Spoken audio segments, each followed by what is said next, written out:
Hello, hello, hello. Welcome to my second review on Selling Sunset, season 3, episode 2. So we're going to get into this right now. Wait, I just want to say, isn't that amazing how Mary actually sold a whole house on her wedding day? Like, out of all the things on your mind already on a wedding day, you're still like putting time aside for your business. That's admirable for sure. I feel like since a lot of the cast on the show do not have children, they really don't understand what it takes to be a mom, especially a single parent like Amanda. She doesn't have a husband there with her, helping her watch her kids. But it seems like they just don't really understand that, and they expect her to just be able to drop everything, come into work when her kids need their mom at the time. So I feel like the cast really doesn't grasp that whole idea of parenthood. Okay, I also feel like it's kind of shady the fact that it was either Brett or Jason. The fact that he told the coworkers, that if she's not reliable, then she's gonna be gone. What kind of manager or boss says that in front of a whole like office people that the girl works with? Like, you don't say stuff like that. It's kind of like that's kind of weird. Now, I was gonna give Amanda some slack, but the fact that she's always late, girl, that's a problem. You cannot be always late and blame it on being a mom and kids. There's a lot of parents out here that have kids and they're not always late for everything. You do have to get to the point where you need to organize your life, organize your schedule, and make sure you're on time and prepare for any mix ups or anything that could possibly happen during your day. You make time for stuff that might go wrong. But it seems like she just doesn't do that. So I can't put the blame on the rest of the people. She needs to take accountability as well. Okay, I know it's only the second episode of this season. Is it me, or is it kind of like Amanda's not really good at real estate? I know she was like an interior designer before this. I feel like she was maybe stronger in that area because it don't seem like she even cares about selling houses as much as the other girls. Like, it doesn't seem like it's her end all be all. It's just I don't see any passion for it, and that's fine. You don't have to have passion for every job, but I do think you should at least like what you do, and it doesn't seem like she does. Even though I don't particularly agree with calling people out in front of other people at work, maybe this is a wake up call. Amanda needs to get her stuff together, girl, because you cannot be. I feel like you're a little too old to be constantly running late like this. Like, you got to get it together one day. So Christine really went through with this Botox party for this house open house. And now that I'm looking at her face, it do look like she got a little lip filler. Like, her lips look really like plump. Like, they look plump, and I'm like, girl, your lips wasn't that big last season or the season before that. So we know what she been doing. So I'm really feeling this little bob cut on Amanda. It looks really cute on her. Like, I know I said last episode I wasn't really feeling her wig, but this look is cute. Like, her facial structure goes with the bob really well.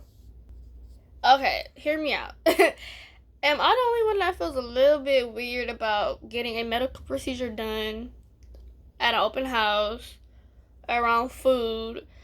Um, just around all these people. Like, I get like the tattoo parties. It's kind of the same thing. I guess it's kind of the same concept as a tattoo party, I guess. But even that is kind of like, I need to be by myself. And I don't know how painful Botox is. If somebody could let me know, they know anybody that has Botox, or if you've gotten Botox, let me know, because I still don't understand what it does to your face, or if it's painful. Like, is it numbing you? Like, can you move when you get it injected? Like, what is the side effects of it? Like, short term. Like, how do you feel right after? For me to be in a public space like that, that's all I'm saying. So apparently, this happened last season as well, but the girls be really upset and kind of jealous that Mary does get all the listings. She actually does get a lot of the good houses. For some reason, they always go to her first when they get a really good listing, and I did notice that as well. So maybe they'll talk about that more.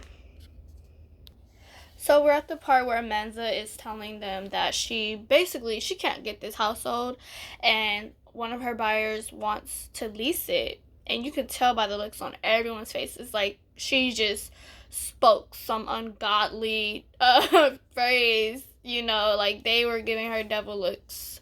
The fact that you can't sell the house and your place of business is dependent on your sales, so that's really not a good look. It's not looking too good for Amenza, especially this episode. She's been having a very hard time working here, so we will see. I don't know if she's gonna last, but we'll see.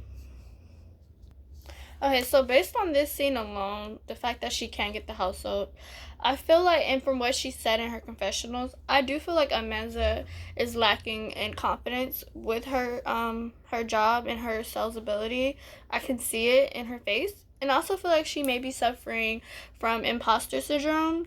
That happens a lot when you feel like you're not as capable of being successful in your place of your career field when you're surrounded by other people that are like super duper more successful than you, so you feel like maybe you're inadequate.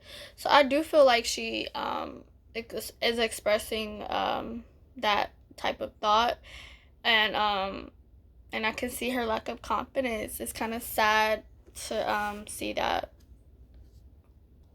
Okay, so now we're at the part where we're catching up with Davina and her struggle with trying to sell this $75 million mansion that looks like a kids museum from this. The seller, he's like very adamant about his price and he doesn't want to like drop it. He doesn't want to negotiate. So Davina had to bring in Christine. Christine is like bam, bam, bam, like she's gonna get the sale done. But he's even arguing with her, but she's not backing down. She wants to know why he feels like this house is worth $75 million. That's a lot of money. And like she said, there's no view. It's not in a really, popping location. So why is he asking for $75 million? She just wants to know that. And the guy is like arguing with her. They're going back and forth. I feel like this guy definitely needs to bring his price down, and he needs to negotiate on the pricing with the people he hired to sell his house. Obviously, the house is not selling for a reason. He thinks it's them. No, sir, it's your house. Your house is way too much considering where it's at. Just saying, like the house looks crazy. Like I do not like the design of it. The interior is like too funky for me. Like it's just too much going on. Okay, so now we're at the scene where Davina is talking to Chriselle about what happened at Christine's party, and now she's questioning Chriselle on why she told Amanza. And I just feel like it's not Davina's place to ask Chriselle why she told anybody anything, because like Chriselle said, Christine ran her mouth in front of strangers about her friend at a house opening. So at that point in time, you need to be ready for any consequences. And like Chriselle said, how could you expect Amanda not to find out? Mary's her friend. Of course she's gonna find out. So for Davina to come at Chriselle in a way like, oh, you shouldn't have done this, you shouldn't have said that, I do not agree with that. I feel like I agree exactly what Chriselle said, and I feel like she did right for telling, because like she said, the days of Christine running the place and acting like the HBIC, the head bitch in charge, is no more. So she needs to stop sticking up for Christine. I don't know why Davina, Heather, all of these women stick up for Christine when she is in the wrong. I don't understand. Okay, so now we're at the scene at the park with Amanda and her two children. And this was a really nice scene, you guys. I almost cried, especially when her son was like, I'm proud of you. I'm always going to be here for you. I was just like, oh, my heart. Oh, my God. Like, scenes like that is what I really like to see on reality shows because it shows that different side of these people. Um, and it just reassures the fact that Amanda is really genuine. Like she's a really genuine person, and she's so like just wholesome, and she really wants to be a good mom. And you don't see that a lot on these, these rich Hollywood women. Like a lot of these women could care less about spending time with their kids. They have nannies, they have chefs, they have maids. It is what it is. But with her, it's like she feels that guilt, and that's really like refreshing to see. And her kids are so beautiful. So I really like that scene. Okay, so we're back at the $75 million house that refuses to be sold.